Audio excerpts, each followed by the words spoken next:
Ayyappan serial தான் பாய். இப்போ இந்து மதம் கிறிஸ்டின் மதம் இருக்கு பாய். இப்போ உறவினர்கள் இறந்துட்டா கூட அவங்க வீட்டில் வந்து சாப்பிட மாட்டாங்க. ஏன்னா அவங்க ஏன்னா இறந்து போல உடல் அடக்கம் போன வரைக்கும் சாப்பிட மாட்டாங்க. இப்போ இஸ்லாம் மதத்தில் வந்து அவங்க சாப்பிட்றாங்க. அது விஷயமா எனக்கு சாப்பிடலாமா கூடுமான்னு கேட்குறீங்களா? சரி, இறந்த வீட்டில் போய் மற்றவங்க சாப்பிட்றாங்க. அந்த சகோதரர் என்ன கேட்குறாங்க அப்படின்னா, ஒரு இறந்தவருடைய வீட்டிலே வேற மதங்கள்ல அவங்க எங்களுடைய மதத்துல இறந்தவங்க வீட்டுல போய் சாப்பிட மாட்டாங்க. ஏன்னா அது இறந்த வீடு, கேத வீடுன்னு சொல்லுவாங்க. அங்கே சாப்பிடக்கூடாது என்கின்ற பார்வை இருக்கிறது.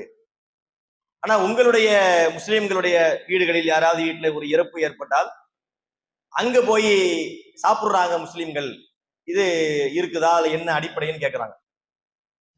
பொதுவாக இது மாதிரியான விஷயங்கள்ல இங்க சாப்பிடலாம், இங்க சாப்பிடக்கூடாது என்ற அடிப்படைகள் எங்களுக்கு இல்லை. எங்கேயும் சாப்பிடலாம்.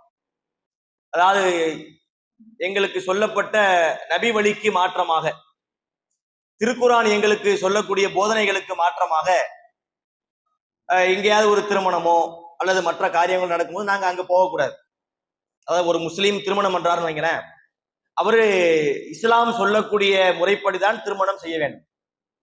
அந்த முறைக்கு மாற்றமாக திருமணம் செய்யும் போது நாங்கள் அதுல கலந்து கொள்ளக்கூடாது, அதுல சாப்பிடவும் கூடாது. கலந்து கொள்ளக்கூடாது, சாப்பிடக்கூடாதுன்ற மீனிங்கும் அதுல வந்துடும்.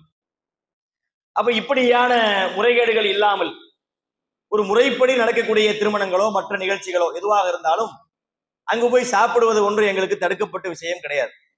அதே நேரத்திலே அவங்க கேட்டதனால் நான் இதை பதிய வைக்கின்றேன். இறந்தவர் வீட்டிலே நம்ம போய் சாப்பிடுவது என்பது அது இஸ்லாத்திலே ஒரு நல்ல விஷயமாக பார்க்கப்படவில்லை. அது இறந்த வீடு, ஒரு கேத வீடு, அங்கு சாப்பிடக்கூடாது என்கிற அந்த சம்பிரதாயத்தின் அடிப்படையில் அல்ல.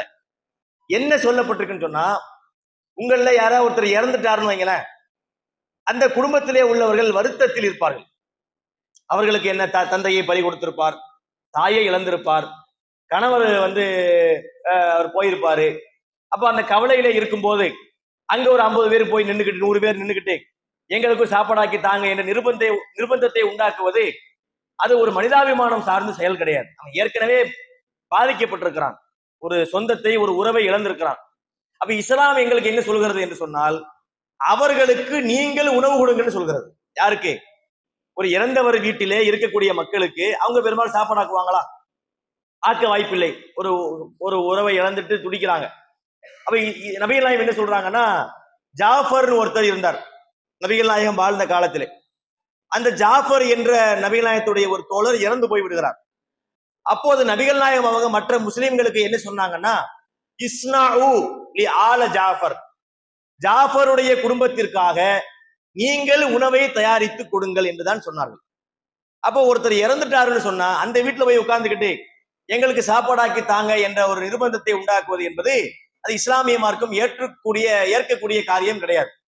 மாறாக நம்ம என்ன செய்யணும், அந்த இறந்தவரை நினைத்து வாடக்கூடிய அந்த குடும்பத்திலே உள்ளவர்களுக்கு நாம உணவு சமைத்து கொண்டே கொடுத்து ஆறுதல் படுத்தி, கவலைப்படாதீங்க, நாங்க இருக்கிறோம், ஒண்ணு ஃபீல் பண்ணாதீங்க, நாங்க உங்களுக்கு ஹெல்ப்புக்கு வருவோம், நாங்க உங்களோடு துணை நிற்போம் என்று ஆறுதல் சொல்வதோடு அவர்களுக்கு உணவளிக்க வேண்டும் என்பதைத்தான் இஸ்லாமிய மார்க்கம் எங்களுக்கு சொல்லியிருக்கிறது. அந்த அடிப்படையில ஒரு இறந்த வீட்டு போய் நின்றுகிட்டு சாப்பிடுறது என்பது இஸ்லாத்தில் ஏற்கத்தகுந்த காரணம் அல்ல. அது சம்பிரதாயத்தின் அடிப்படையில் அல்ல. இறந்தவருடைய குடும்பத்தாருக்கு நெருக்கடி வரக்கூடாது என்பதற்காகத்தான் எங்களுக்கு அது சொல்லப்பட்டிருக்கிறது.